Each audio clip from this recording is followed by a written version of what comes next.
S'il vous plaît, prenez une minute pour liker et partager cette information afin qu'elle touche un maximum de personnes. Notre premier reportage nous emmène dans le territoire de Kabaré, où de violents affrontements ont été signalés après plusieurs attaques menées dans la zone de Mbayo. Les Wazalendo ont ciblé les positions du M23 dans le secteur de Chivanga, situé dans le parc national de Kahuzi-Biega, dans ce qui apparaît comme une opération de représailles.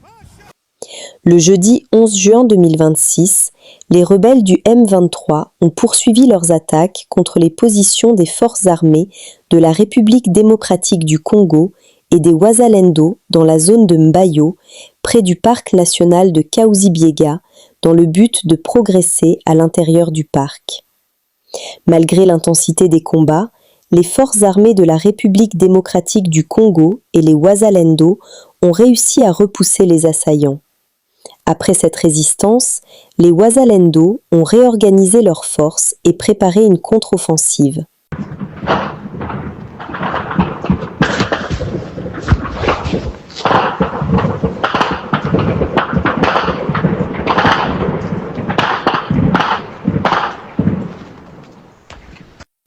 Vers 16 heures, les Waza ont progressé en direction de Chivanga. Certains Wazalendo se sont positionnés sur les axes stratégiques reliant Chivanga à Bukavu, tandis qu'un autre groupe a lancé une attaque contre l'arrière-garde du M23 dans le secteur de Chivanga. Au fur et à mesure que les combats s'intensifiaient, de nombreux Wazalendo continuaient d'affluer depuis le parc national de Kahuzi-Biega pour renforcer leur position et accentuer la pression sur les forces du M23. Face à cette offensive, le M23 a envoyé des renforts depuis Kavumu. 4 véhicules transportant des rebelles ont pris la direction de Chivanga afin de soutenir les positions attaquées. Cependant, à leur arrivée à l'entrée de Chivanga, les véhicules sont tombés dans une embuscade tendue par les Wazalendo. Ces derniers ont ouvert le feu sur les renforts du M23. Selon les informations disponibles, le bilan provisoire fait état de plus de 30 combattants du M23 neutralisés. Certaines sources évoquent jusqu'à 34 pertes. Le bilan pourrait encore évoluer. Des opérations de ratissage seraient actuellement en cours dans la zone afin de retrouver les blessés et les corps restés sur le terrain. Par ailleurs, dans le territoire de Kalehe, les forces armées de la République démocratique du Congo ont mené des frappes ciblées à l'aide de drones dans les secteurs de Kumadepo et de Kasovu. Cette opération, menée à Chivanga, est présentée comme une riposte aux attaques répétées du M23 contre les positions des Wazalendo et des forces armées de la République démocratique du Congo dans la zone de Mbayo, près du parc national de Kahuzi-Biega. La situation reste très tendue dans cette partie du Sud Kivu, où les affrontements se poursuivent entre les différentes forces présentes sur le terrain. Votre information, l'ennemi est en train de cibler Lualaba. L'ennemi cherche Lualaba. Pourquoi? Parce que Lualaba est allé poumon. Il y a des provinces où ils allaient province où ils allaient coproduire. Par exemple, Lualaba na au Katanga. L'ennemi de notre peuple cherche à prendre Lualaba ici pour nous faire agenouiller. C'est pourquoi il faut être sérieux. Et vous devez être aux aguets. Et vous devez être sévère. Et vous devez être éveillé. Parce que vous ne connaissez pas l'intention de l'ennemi. Nous ne sommes pas dans la guerre d'agression, mais nous sommes dans la guerre d'occupation. Et vous devez être vigilants. Parce que cette population compte sur vous. Cette population vous regarde. Et ce qui le lot a besoin problème, c'est votre responsabilité. Bako katabino mitu, bako kangabino. Voilà pourquoi je vous interpelle, vous les gens, les officiers de la police et les officiers militaires basés à Kolwezi et précisément dans la province du Lualaba. Faites attention, nous sommes dans le principe de la redevabilité. Alerte. Des jeunes envoyés au front après une formation militaire à Tchanzu et Rumangabo. Selon plusieurs témoignages, de nombreux jeunes recrutés dans les zones sous contrôle rebelle seraient envoyés sur les lignes de combat après une formation militaire à Tchanzu et Rumangabo. Certains se rendraient au FARDC lors des affrontements, tandis que d'autres perdraient la vie sur le champ de bataille. Des sources locales dénoncent l'utilisation de ces jeunes dans le conflit et appellent à leur protection. S'il vous plaît, prenez une minute pour liker et partager cette information afin qu'elle touche un maximum de personnes. Bazokufa bêtement lokola banyama lokola bambinzo. Bazosila parce que ils n'ont aucune stratégie militaire, ils n'ont aucune formation militaire. Corneille Nanga azobomisa bana ya batu bêtement. Tout ça pourquoi? Animé par la haine, la mauvaise foi, la jalousie contre un président qui a été élu officiellement, qui jusque-là demeure sous la protection constitutionnelle de ses mandats et de ses fonctions. Corneille Nanga a commis qu'on recruté par force les jeunes. Corneille Nanga a zobomisa les jeunes et belés. Bisotan Tolobaka, Bokansaka, nous donnons des informations taillées parce que nous soutenons ou nous défendons le président Tshisekedi. Mais tu peux savoir des informations oyo ezali réel ou ba fenango ezali penza palpable. Lelo oyo Corneille Nanga a commis qu'on recruter les jeunes par force en complicité na armée rwandaise.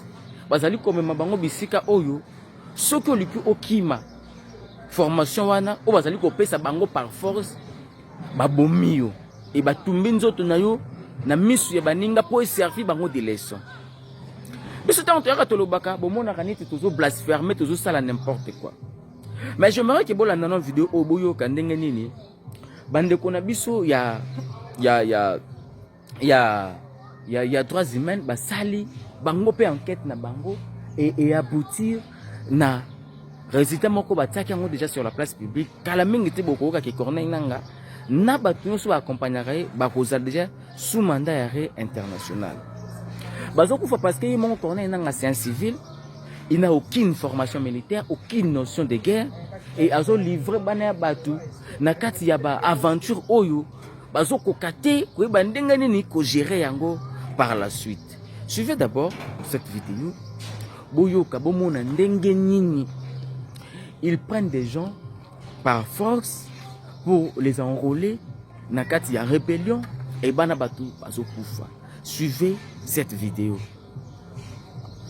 Recrutement forcé, massif, coups, exécution sommaire. Un rapport de Human Rights Watch accuse la FCM23 et l'armée rwandaise d'exactions dans l'est de la RDC. On en parle avec Clémentine de Bonjoie. Bonsoir. Bonsoir. Vous êtes chercheuse senior au sein de la division Afrique de Human Rights Watch. Alors sur quoi vous basez-vous pour dire que le M23 a enrôlé de force des milliers de personnes dans l'est de la RDC ?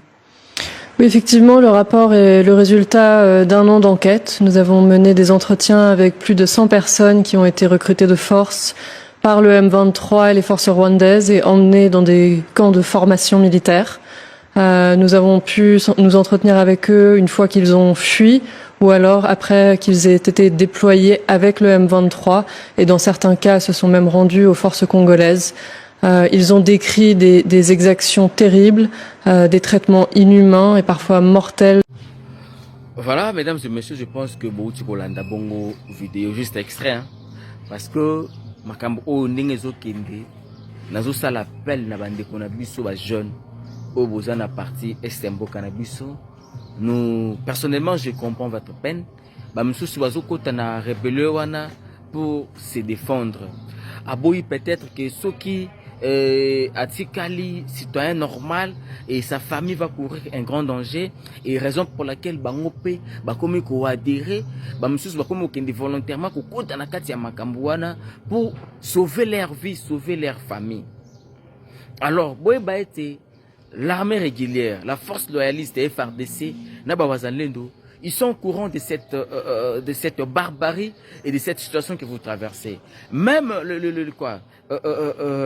les autorités de Kinshasa, traverser. Sauf que cela nécessite également votre participation n'a qu'à dénoncer, n'a qu'à faire un message au écolakisa même dans la communauté internationale que la jeunesse topé bandeko o bazali na ba province wana nyonso zali sous occupation na ba ville o bamboka mso zali sous occupation ya armée rwandaise na FCM 23 bozali contre ces mouvements et vous ne voulez pas de ces mouvements na mboka na biso Congo.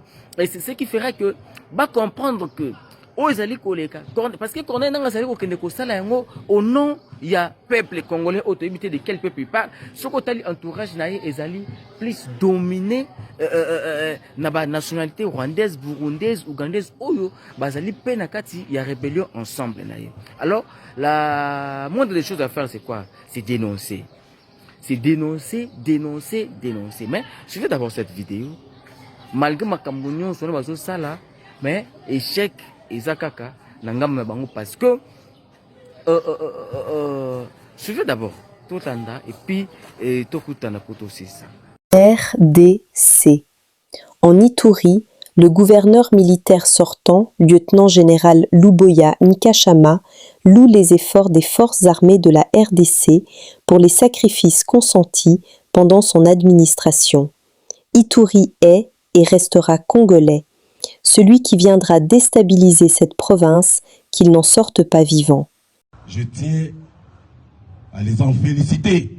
Ils ont été braves, eux avec leur chef.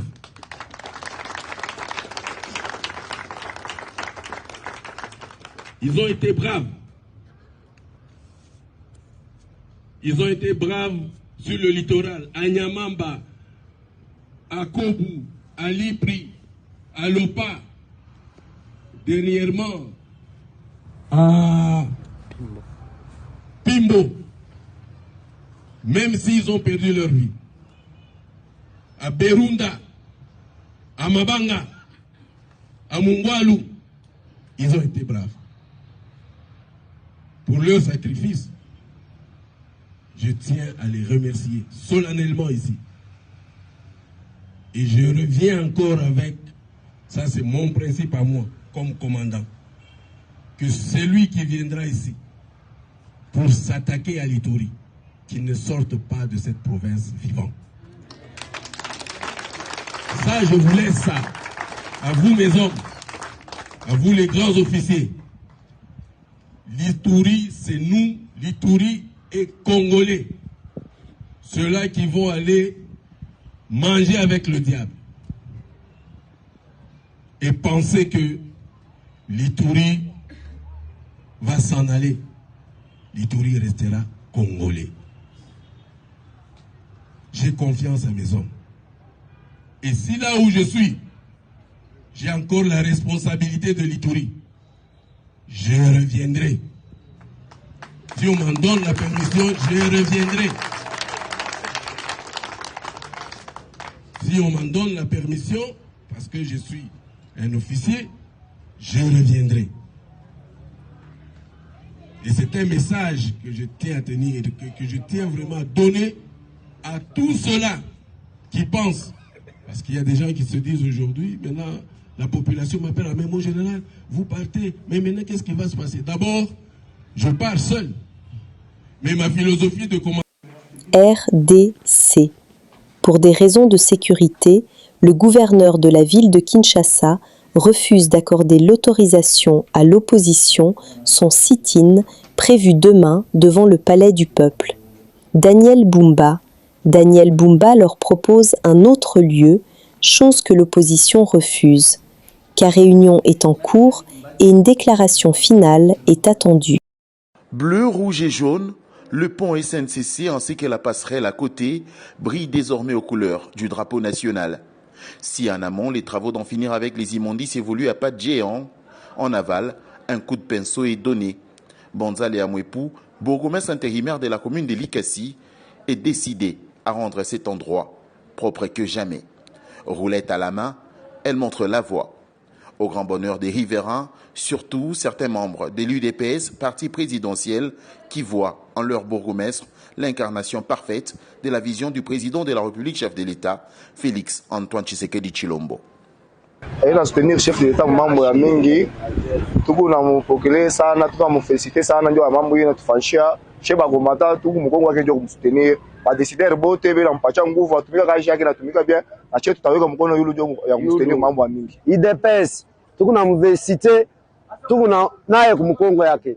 Les gestes posés par Madame la bourgmestre de la commune d'Elkassi sont des gestes à saluer et à féliciter. Nous ne pouvons qu'elle encourager parce qu'elle est en train de faire matérialiser plutôt la vision du chef de l'État dans la ville montagneuse d'Elkassi, d'ailleurs dans sa base, dans sa circonscription qui est la commune d'Elkassi. Alors vous constaterez avec moi qu'elle est une femme sur terrain. Elle ne reste pas dans son bureau, qui est climatisé, mais elle a décidé au moins. Aussitôt après, Banza Mouepouléa a poursuivi avec les travaux d'assainissement à la surface du pont. Cet endroit ne doit plus redevenir un dépotoir d'immondices. Banza Mouepouléa, c'est avant tout une bourgmestre proche de ses administrés.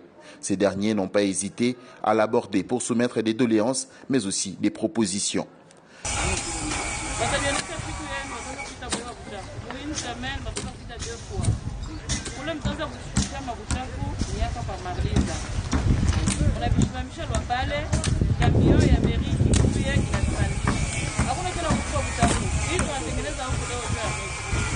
Ces gens des bourgmestres que tout le monde aimerait en avoir dans sa municipalité. Banza Léa Mouepou et ses traces rares.